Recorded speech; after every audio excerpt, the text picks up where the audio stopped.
السلام عليكم ورحمة الله تعالى وبركاته. Fahim, can you just explain to the audience, inshallah, what you do, when you got started, and a little bit of background? وعليكم السلام ورحمة الله وبركاته. بسم الله والحمد لله والصلاة والسلام على رسول الله. ما بعد. اسمي نبي فاهم. I've pretty much been in business like my entire life. Never really had a sort of 9 to 5 job or anything like that. Alhamdulillah. And I've always done like different side hustles. The last like 6 7 years I've been in hospitality, and the last couple of years in real estate. So I started off with property management, and then expanded into doing property developments, and sort of expanded within property. And now the last year, I've set up short-term rentals in Medina. And inshallah, we'll be expanding the property business here. And just a couple of months ago, Inshallah. alhamdulillah, Allah blessed me to move here. Alhamdulillah. Alhamdulillah. Alhamdulillah. Amazing. That's really, really good. So I guess tell us a little bit more about kind of the industry you were in before real estate and kind of why you make the jump to switch into real estate now. Yeah, sure. So since 2019, so as I mentioned, I've been in a couple of different businesses. So since 2019, I started fast food. And I had a logistics company, so that's car transporting. Alhamdulillah. So I was running both of those basically until 2023. I sold the logistics company. The fast food I still kept. I've had a few fast food shops, until this day, till now. I've got one fast food shop, in which Alhamdulillah. is in Birmingham. After I sold the logistics company, so I was looking at different. I still had the fast food business. I was looking into different kind of fields and property. To be honest, like property has always been in the back of my mind, kind of thing. And I know obviously it's a massive industry, and I wanted to get into it. Definitely. Hmm. Yeah, and at that time, that's when I started researching it, and I thought, okay, you know what? And I was looking. There's so many different models within sort of property and real estate, and Yeah. there's a lot of different ways that you can kind of get into it. Yeah. And yeah, so the initial thing that I started with was property management. So it's a model called rent to rent, where essentially I Hmm. was renting the property from the landlord, and then I was re-renting it out.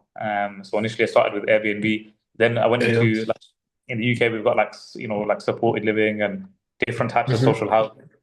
Yeah. So like we were leasing to councils and supported living providers and things like that. So I kind of just from Airbnb expanded into that. And then over the last year and a half or so, got into property developments as well. So doing small scale developments like fix and flips, and converting houses into houses, HMOs, like houses of multiple occupancy, and things like that. Alhamdulillah. And Alhamdulillah.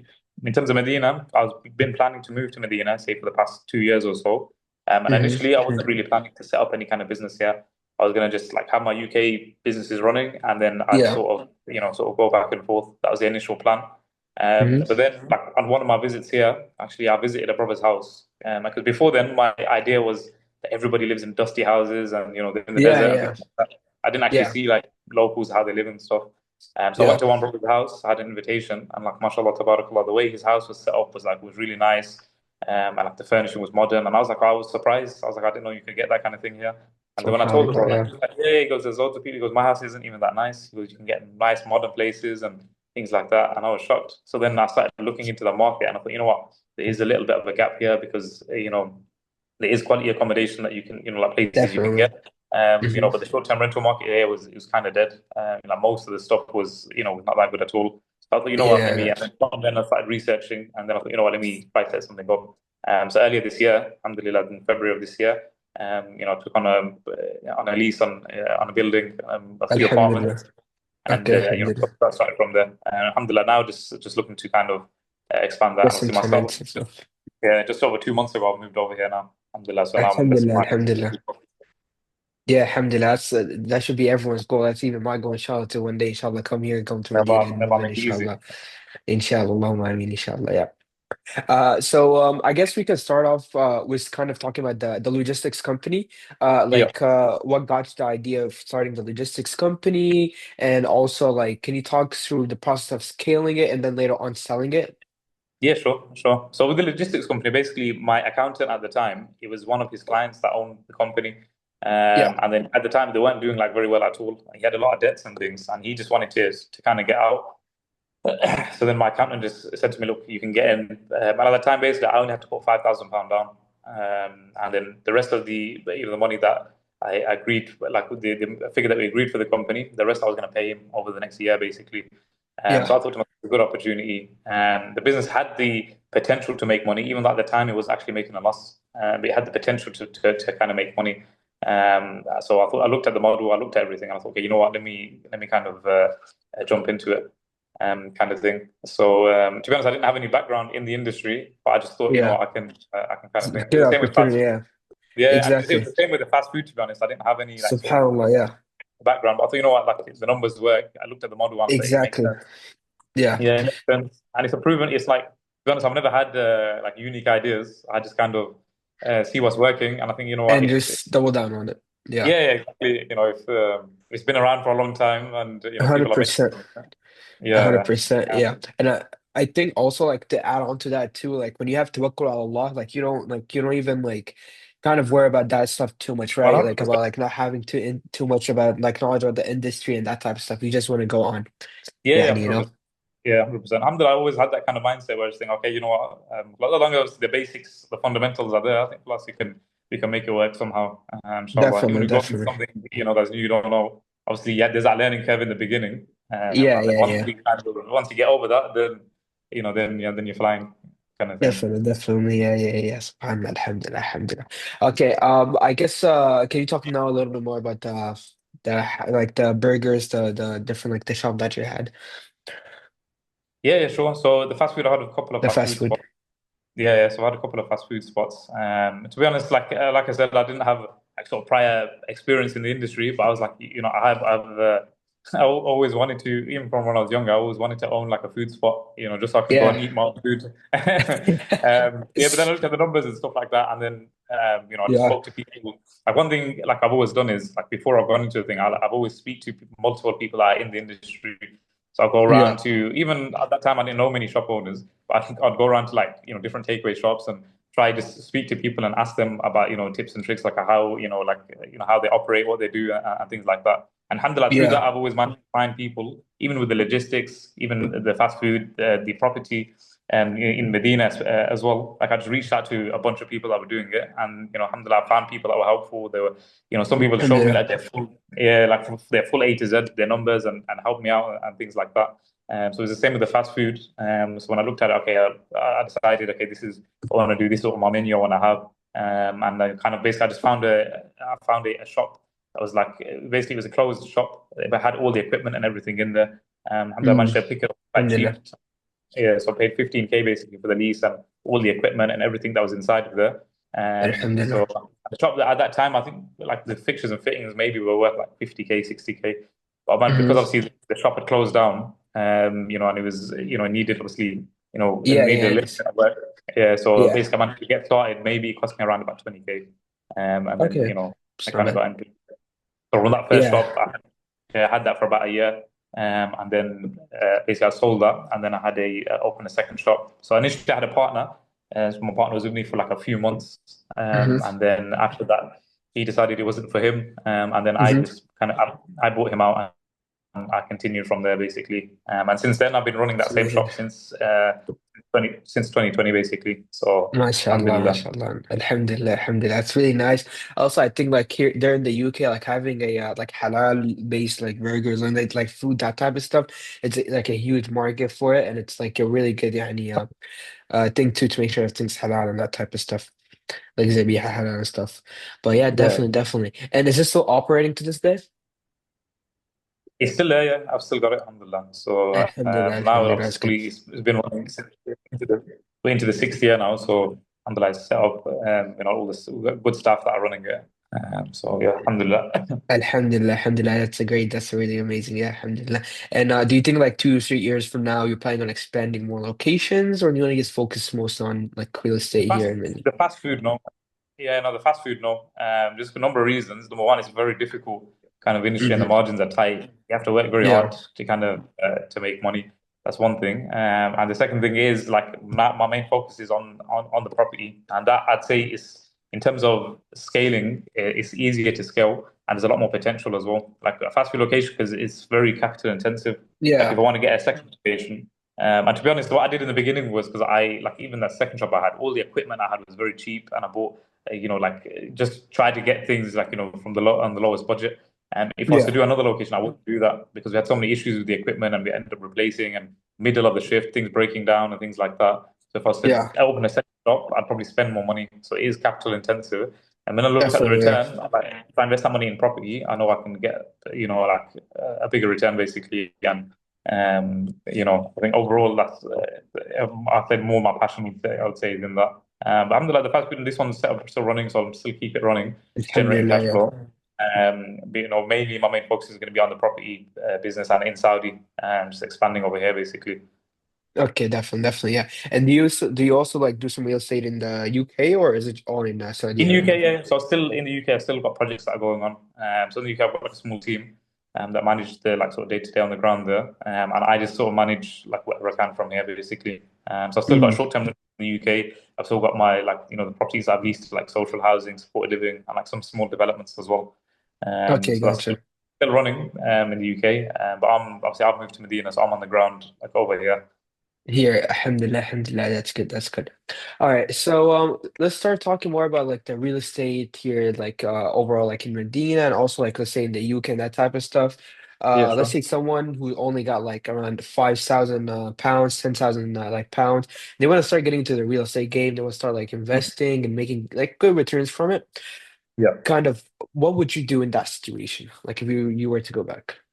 So the thing is, with property, like I said, there's multiple avenues. If you're just looking to be a passive investor, with Hmm. 5,000, you're quite limited. At that, like if you've only got 5,000, for example, and you just want to passively invest, you don't want to actively like work.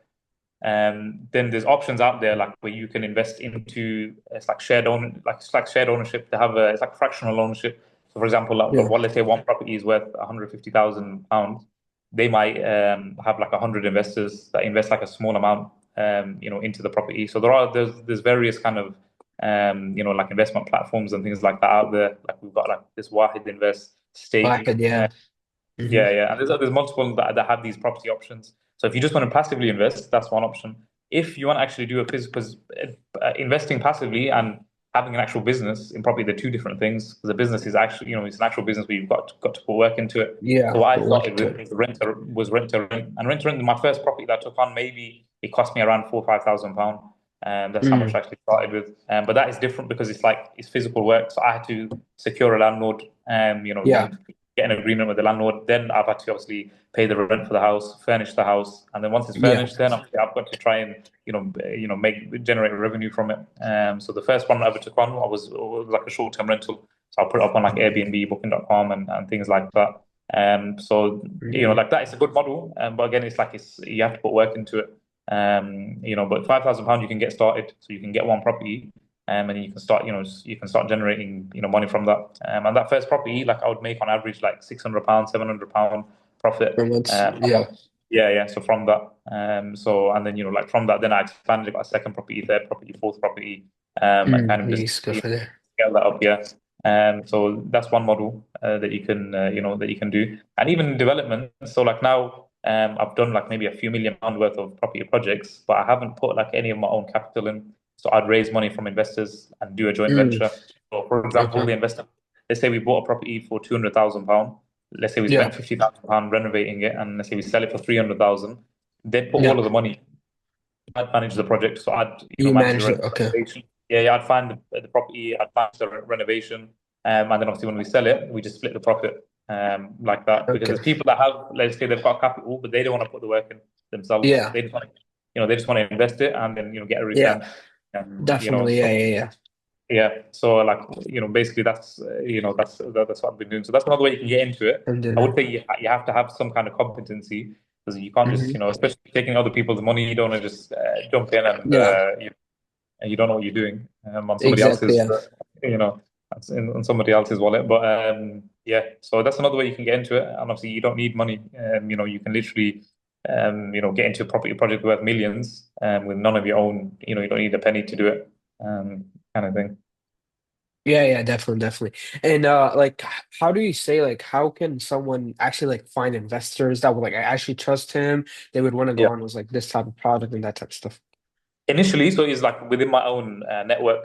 So because for me, naturally, because I've been in business like my whole life, and I've built up contacts within like people that are in business, people that have got money. Like one of my first investors was my fast food takeaway. The landlord of that, he owns so the guy who owns the building, he owns a lot of Mm. property. Yeah. And he owns a lot of, and he's been like, he's in his 60s and he's been obviously in business and in property for the last like 30, 40 years. And Yeah. obviously he had a little bit of capital. And with him, because obviously I built up a relationship, and I know him, we get on quite well. It was kind of like, it was a bit easy in that sense. For me, like I didn't have to go out and say it to him. It's just I was speaking about it with him, and like I'm Yeah. saying, I'm in property. This is what I'm doing, blah blah blah. And then he just said, "Oh, like like are you looking for investment or this and that?" And at that time, like I wasn't really like even thinking about it like that. But then it Yeah. just kind of naturally came, and it was like that. Even I've had some family members, I've had other friends, Yeah. that have invested. And it was just based on the fact that because obviously I've got a track record within business, like it did make it a little bit easy in that sense. And then after that, the initial, because then when I started getting a bit more serious about it, I was like, okay, look, this is a way I can actually scale and I can take on capital and things like that. Then it was a case of like one of my first external investors, which was somebody that I didn't know, Yeah. came from. I went to a networking event. Okay. It was like a couple of day event, and at that event, I met a brother. And So basically, he like we started speaking, we got on quite well. And obviously, I was telling him what I do, and then he referred me actually to one of his friends. He said they've got a little Okay. bit of capital. There's two brothers. They've Yeah. got a little bit of capital, and they're looking to invest into stuff because you seem like you know what you're doing. You see, I like the sound of the projects and stuff that you're doing. So he said like maybe you should speak to them. So then I just had a conversation with them.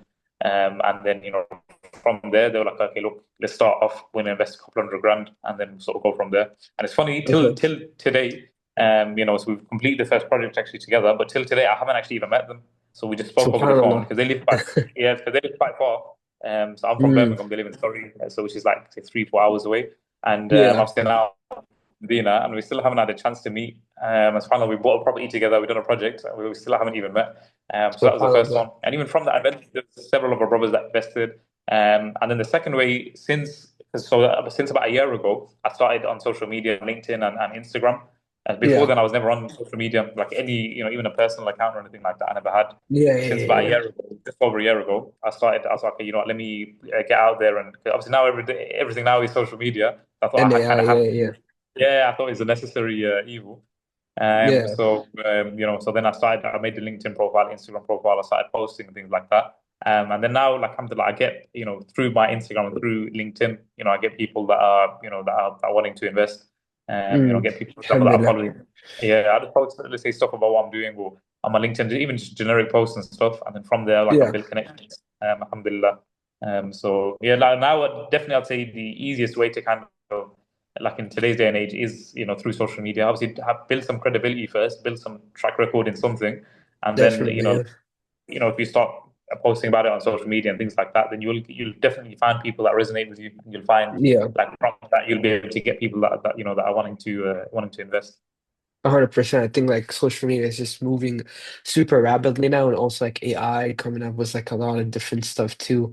That in the future is just gonna Yeah. be like vital for like everyone to have. Definitely, definitely. Inshallah. Okay, okay. Um, okay. So I guess can you tell us a little bit more about how you were able to make the shift and like the move into like coming into Medina, how you were able to like secure deals here and that type of stuff? Mentioning so basically roughly around about 2 years ago, and that's when I sort of made the intention and made the plan kind of like that I want to move to Medina. So I'd always had like in the back of my mind, like Hijrah was always kind of on the back of my mind. And then like a couple of years ago, that's when I was like more serious. I was like, okay, look, now I need to start taking steps towards it. And then I started looking at, I traveled to a few different countries, started looking at a few, different destinations. And in the end, I decided, okay, like Medina is the one. And alhamdulillah, I already had a few friends who were living there. Like some of them, they were like studying in the Jamia. Like they were there with their families and things like that. And when I looked at, like when I weighed up everything, I was like, Medina is number one. So around about 2 years ago, I made the decision, okay, I'm going to move. And then alhamdulillah, since then, like slowly, I've just kind of, I was like, because initially, like I said, my plan was just in the UK, kind of, like have my businesses running, like get everything set up so that I can sort of just manage it, remotely kind of thing, and so that they're Yeah. bringing in income, and then I would just live in Medina. So that was the initial plan. Then it was like about a year and a bit, maybe like a year and a half. One of my trips, because like over the last 2 years, so I've been quite regularly to Medina. Just every time Yeah. I'm going, just spending some more time there, and obviously just finding out like like how things work and everything like that. So I probably went on like 10 trips, and I've spent like maybe like 4 or 5 months over the past like sort of 2 years. And in that time, one of the trips, like I mentioned, so one of the I had an invitation at a brother's house, and when I went to his house, obviously I seen how it was set up. That's when I kind of got the initial idea for setting up short-term rentals over here. Hmm. And then from there, like, after I left his house, obviously I started researching, going on Airbnb, and then what I did was I just reached out to like a bunch of hosts on Airbnb that were in Medina. So and like the ones I seen the ones that had sort of nice listings or people that had more than one listing. And I'm like, okay, you know what, these guys, let me reach out to them, just message them, say, listen, I'm from the UK, I want to get started here, etc. And see what they say. And obviously because I've already had experience in terms of like short-term rental, I just needed some more insight into the actual local market and how things operate over there. Because obviously it's completely different Yeah. compared to UK and compared to Birmingham. It's a completely different market. And from there, like alhamdulillah, I had like several that were like very helpful. That answered any questions that I had. And then because I was actually leaving the next day, and I told there's a few of them obviously that were quite helpful. Then I said to them, listen, can we meet up? Like I'm gonna be back in Medina, and I booked as soon as I got back. I booked my next trip. I said, look, I'm coming back in about 2 months' time. I said, let's when I'm here, let's meet up. And from there, alhamdulillah, when I came back the next time, so I arranged like several meetings with people that were running, that had, short-term rentals over here. Yeah. So this was sort of, like sometime last year. And then, alhamdulillah, from there, like when I came back, so I met up obviously with several of these brothers, like some of them very, very helpful. They told me like from A to Z, like, how they, got apartments, like what kind of, things, challenges they faced, like in terms of operationally and things like that, and gave me the insight. Some of them, they gave me like their full back and they showed me all their numbers and everything like that. So it gave me like a full picture, of the business. And then I spoke to several expats that were doing it as well.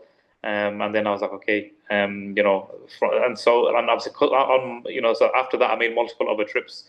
Every time when I'm coming out, just checking out different areas, checking out, like what the market is like here generally. And then, alhamdulillah, this year, so the start of the year, this year, I took on the first few apartments. So the way I kind of found it is here, Saudi works a little bit differently, especially Medina. It's not like in UK, for example, we've got like Rightmove, Zoopla, like these property finder kind of Hmm. things where people list up their properties. Here, it doesn't really Yeah. work the same way. It's kind of a bit, like they'll put up, shukka lil ijar, apartment for rent on buildings, and with just a Oh, yeah, number. yeah, yeah.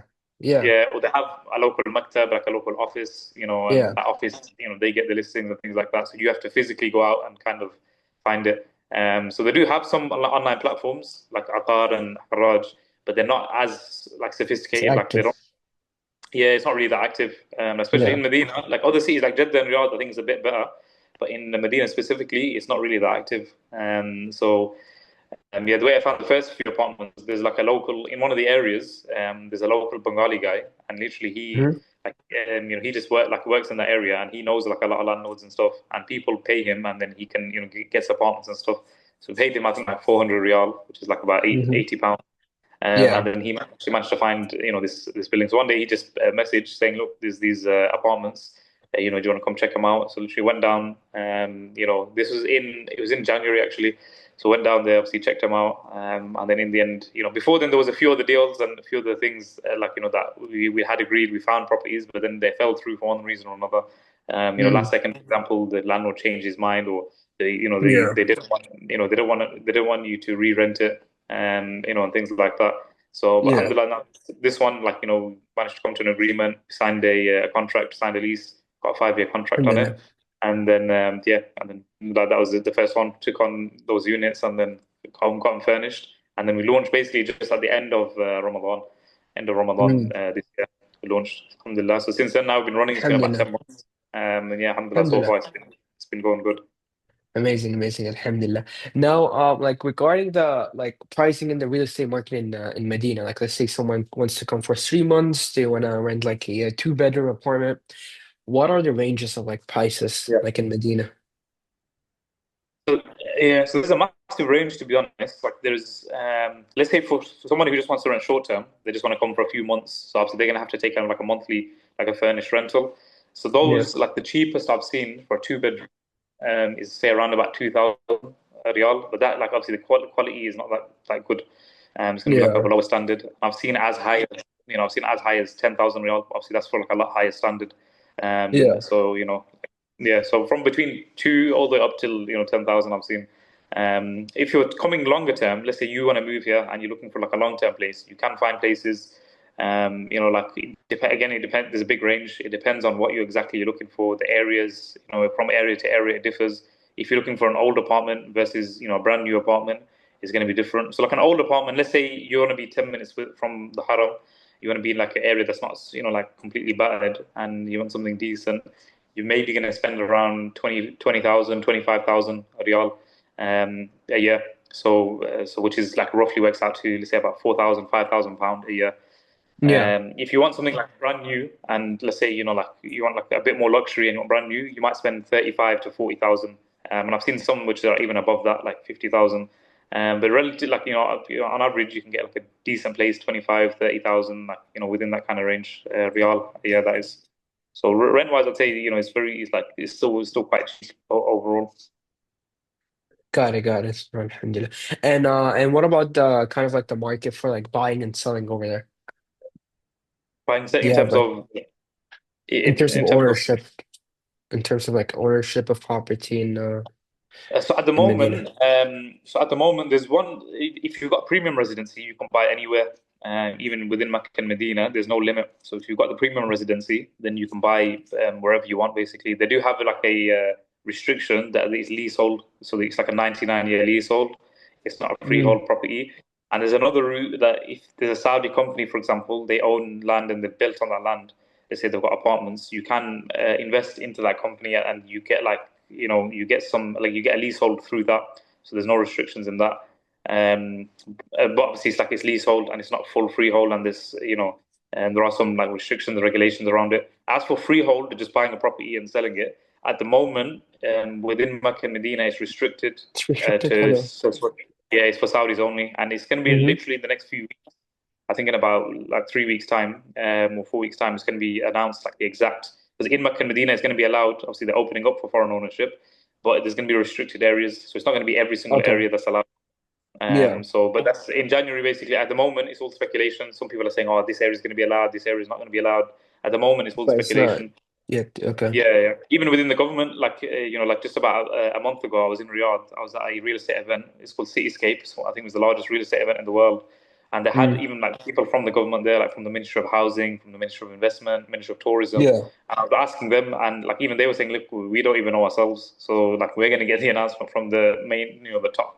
From the government, and then obviously the information will trickle down. So then, Yeah. basically, until then, like we don't really know exactly, what's sort of going on in Mecca and Medina. So inshallah, next month we'll find out, Inshallah. exactly what zones are allowed and things like that, and what exactly the rules are. Until then, it's kind of still is restricted just for Saudis.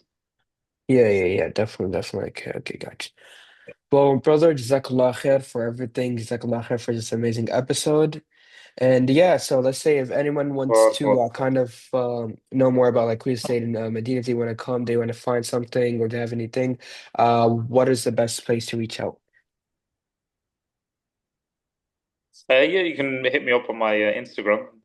It's the Muslim Property Guy. On LinkedIn as well. If you just type in my name, Fahim Chowdhury, you'll find me on LinkedIn. But yeah, if anybody wants any help with anything, if you want to set up here in Medina, or any help with regards to business, property, anything like that, then more than happy to help. And yeah, barakallah feek. May Allah make this episode beneficial, and I mean, inshallah. make it more successful.